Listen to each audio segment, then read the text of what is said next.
في مشجعين في الكوره عندنا واصلين لدرجه مذهله. فكره العداله فكره ضروريه جدا.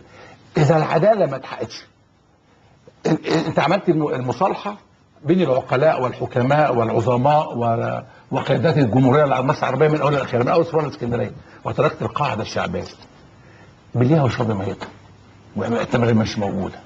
واعتقد ان كميه ان مجلس اداره الاهلي يروح يزور مجلس اداره الزمالك، ومجلس اداره الزمالك يروح يزور، ده كلام فارغ. ده كلام فارغ.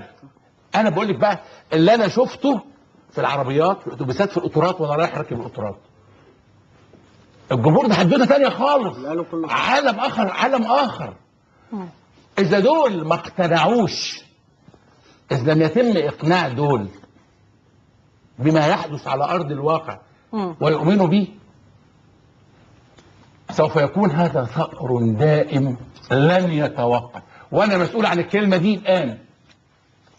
ثأر لن يتوقف. وانا اتفق معاك. ثأر لن يتوقف. يعني لما يبقى الجمهور المصري راح يلعب في اي حته هيحصل، لما الاهلي يروح يلعب في بورسعيد او يلعب في السويس صدق بالله هيحصل. بعد كارثه يوفنتوس وليفربول كملوا الماتش، كملوا المباراه عشان ما يحصلش اللي حضرتك بتقول عليه.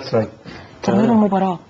يعني الناس قال لك لازم نكمل مباراه، لان لو معلش الكلام ده من كام؟ من سنه 85.